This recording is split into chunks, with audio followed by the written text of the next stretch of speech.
My husband, Julian, thought he was dealing with a quiet, submissive woman who had nowhere else to go. For 3 years, his family treated me like hired help in my own home, constantly reminding me that I was a nobody without a career. But the breaking point came on a rainy Tuesday afternoon. After I refused to hand over my personal savings to fund his brother's failed business, Julian snapped. He grabbed his phone, dialed my mother, put her on speaker, and yelled, "Come pick up your useless daughter before I throw her stuff on the street." He thought my mother was just a broke, retired woman living in a rural town. He had no idea who she actually was or what she built after my father passed.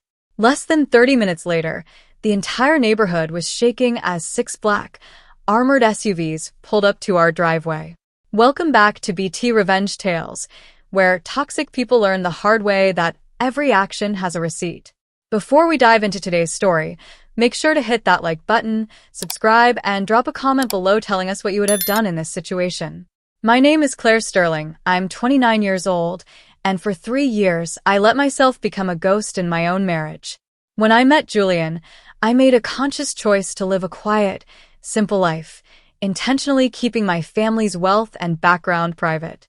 I wanted a real connection, not someone who loved my bank account, but that modesty backfired.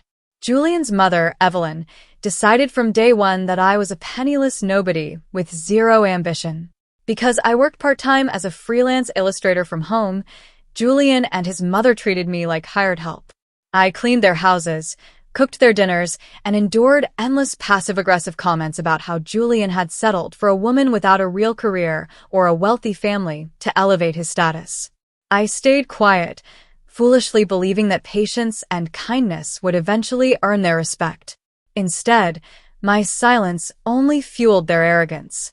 Julian slowly stopped seeing me as his partner and started viewing me as an inconvenient burden, a submissive housewife who had nowhere else to go and no one to protect her. They truly believed I was entirely alone in this world. They couldn't have been more wrong. The boiling point came on a rainy Tuesday afternoon. Julian walked through the door, his eyes cold and full of entitlement, demanding I hand over my personal $20,000 emergency savings account. His deadbeat brother had accumulated massive gambling debts, and Julian expected me to fix it. When I calmly said no, Julian's face twisted in rage. He slammed his fist onto the dining table, screaming that everything I had belonged to him because he was the sole provider. His mother, sitting nearby, chimed in, calling me an ungrateful, selfish leech who was ruining her family. For the first time in 3 years, I stood my ground, telling them my money wouldn't fund their reckless mistakes. That was the last straw for Julian. Snatching his phone from his pocket, he aggressively dialed my mother's number and put it on speaker. When my mother picked up, Julian didn't even let her speak. He shouted, "Come pick up your useless daughter before I throw her stuff on the street. She's a burden, and I'm done with her." He hung up, sneering at me, convinced my mother was a broke, helpless widow who could do absolutely nothing. Julian stood on the porch with his arms crossed, a smug smile plastered across his face. He spent the next 20 minutes hurling insults, boasting about how I'd be crawling back on my knees within a week. His mother stood right beside him, nodding in approval, already planning how they'd redecorate my home office. Then, the entire neighborhood began to vibrate. A low, heavy rumble echoed down our quiet residential street, shaking the glass panels in our front door. Julian's arrogant grin flickered. 2 massive, dark vehicles turned the corner, followed by 4 more, 6 sleek, bulletproof black SUVs moving in flawless formation like an official diplomatic escort. Neighbors pulled open their curtains to watch. The vehicles glided to a halt, completely blocking off the street in front of our driveway. 8 imposing men in sharp black suits and earpieces stepped out simultaneously, securing the perimeter with military precision. Julian's mouth hung open, his face draining of color. Before he could speak, the rear door of the lead vehicle opened. Out stepped my mother, dressed in a custom silk blazer, wearing a cool, commanding expression. She wasn't a helpless widow. She was a powerhouse. My mother walked up our driveway with absolute composure, 2 suited security personnel stepping in sync right behind her. Julian stammered, scrambling to find his words as his mother cowered behind him, suddenly terrified. Who are you people? Julian squeaked out, his previous bravado completely evaporated.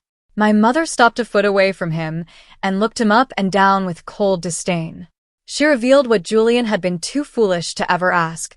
She was the founder and majority owner of Vance Logistics, the multi-million-dollar supply chain conglomerate that happened to be the primary corporate client for Julian's employer. Without her business, his entire branch would fold. Julian gasped, his eyes wide as he realized the magnitude of his mistake. My mother didn't raise her voice.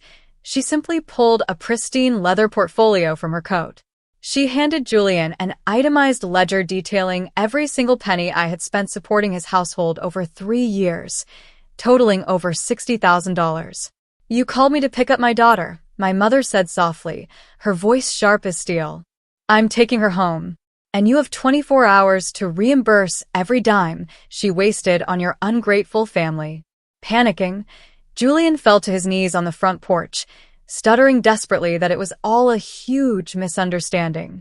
He tried to reach for my hand, pleading that he loved me and that his temper had just gotten the better of him. His mother was trembling behind him, practically hyperventilating as she realized they had just humiliated the daughter of the most powerful person in their industry. I stepped back, ignoring his pathetic pleas, and walked straight into the back seat of my mother's led SUV. My mother didn't say another word to Julian. She simply took out her phone, dialed the chief executive officer of Julian's firm on speaker, and calmly informed him that Vance Logistics was terminating all corporate shipping contracts with his company immediately. The CEO on the line practically choked, begging to know what went wrong.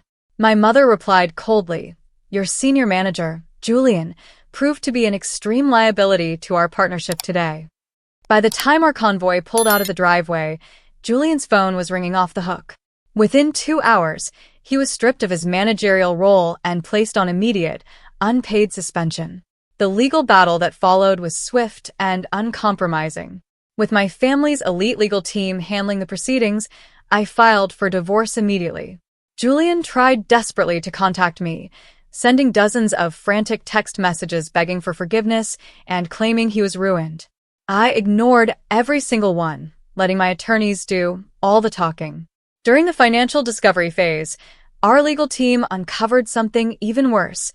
Julian had been secretly siphoning money from our joint household account for over a year to fund his brother's failed business ventures and cover his own personal debts.